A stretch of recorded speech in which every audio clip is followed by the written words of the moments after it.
د هر حاجت پوره کېدو دپاره د یا قاضي الحاجات اقض حاجاتنا یا الله وظیفه رب العالمین به د تمام حاجتونه پوره کړي. بسم الله الرحمن الرحیم. السلام علیکم ورحمت الله وبرکاته. زما وروڼو او خویندو، نن درته د حاجت د پوره کېدو دپاره د یا قاضي الحاجات اقض حاجاتنا یا الله د دې یو داسې وظیفه درته ښیم ستاسو چې هر قسم حاجتونه وي او هغه تمام حاجتونه نه پوره کېږي. که دا وظیفه والا تاسو راونیسئ نو هغه ټول حاجتونه به رب العالمین د غیبو نه پوره کړي. الله جل جلاله به تاسو سره غیبي امداد کوي او تمام حاجتونه به د ستاسو پوره کېږي. زما عزتمندو، د یا قاضي الحاجات اقض حاجاتنا یا الله دا یو داسې دعا ده که د دې دعا وظیفه یو انسان راونیسي هغه ناممکن حاجتونه چې د د هغې نه تمه مکمل قطع شوي چې دا حاجتونه زمان نه پوره کېږي، ډېر زیات کوششونه ارڅه وکړل د ده هغه حاجتونه لا تر اوسه پورې نه دي پوره شوي. که دا ناممکن حاجتونه هم وي هغه تمام ناممکن حاجتونه به رب العالمین ممکن کړي او ستا تمام حاجتونه به الله جل جلاله په خپله پوره کړي. په دې کې رب العالمین یو ډېر لوی کمال ایښودی دی. د هر حاجت دپاره که دا وظیفه یو انسان راونیسي نو الله جل جلاله به د هغه انسان تمام حاجتونه غیبي پوره کړي. د غیبو نه به ورته اسباب برابریږي او تمام حاجتونه به رب العالمین پوره کوي.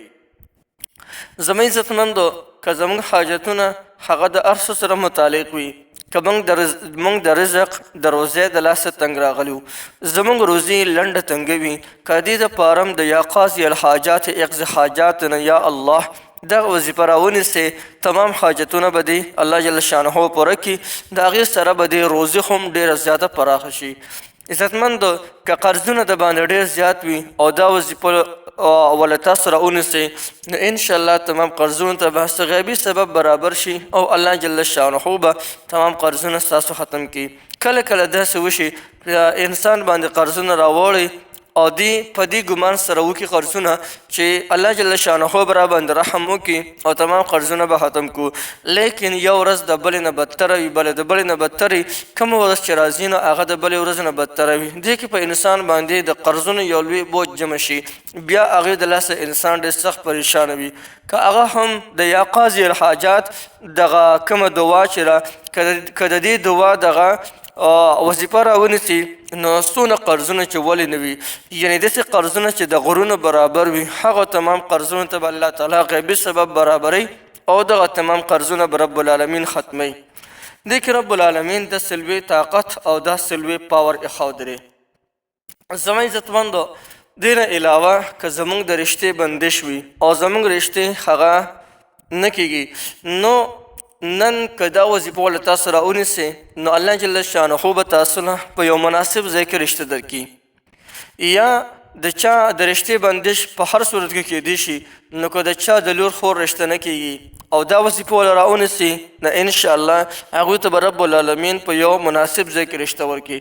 یا د چا رور دی یا د چا زوی دی او د هغه رشته نه کېږي، څه عیب پکې دی یا بل څه مسله ده د هغې د وجې نه د هغه رشته نه کېږي.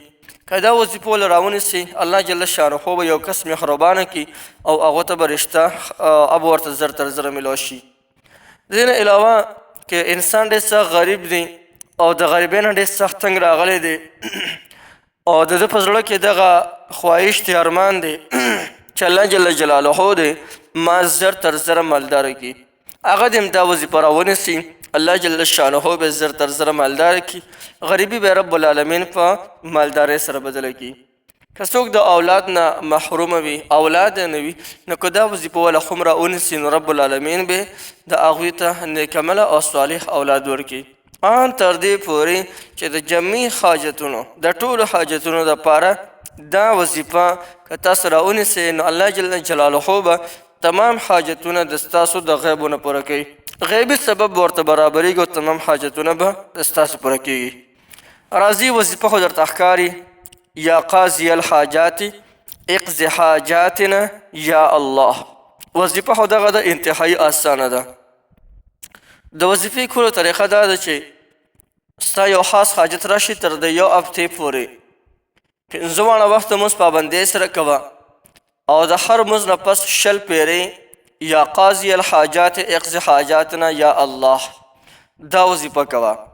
او کله چې دا وظیفه کې نو اقضي حاجاتنا یا الله چې کله دغه ځای ته ورسې ستا چې کوم ضرورت او کوم حاجت وي هغه به ذهن ته راولې.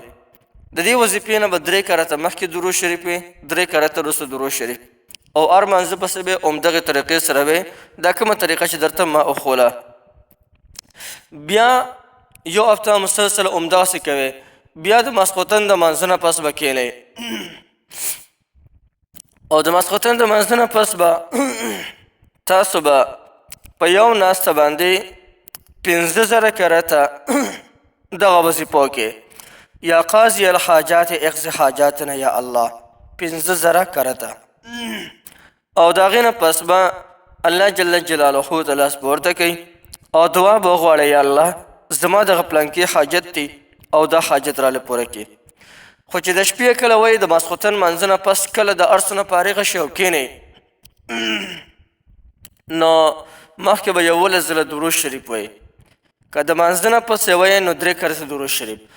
او کله چې د مانځه د ویترو د هر څه نه فارغ شي، د خوراک روټۍ د ټولو کارونو نه فارغ شي، نو بیا به ځان له ځای کې کښېنئ او 11 کرته به په رسول الله صلی الله علیه وسلم مبارک باندې درود شریف وي.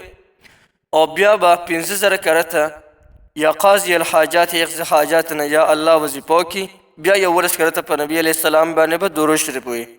بیا به لاس اوچت کې الله جل شانه نه به خپل حاجت وغواړي. انشاءالله په یو هفتې کې دننه به ستا تمام حاجتونه پوره شي. څونه د زړه ارمانونه چې وي رب العالمین به د دې دعا او د دې وظیفې په برکت سره پوره کړي. نو عزتمند یو ډېره زبردست او ډېره زیاته مفیده وظیفه ده، ډېره زیاته مفیده وظیفه مې درته وښوله. بلکل دا وظیفه تاسو کولی شئ. د دې وظیفې نه تاسو جایز پیدا بلکل اخیستلی شئ.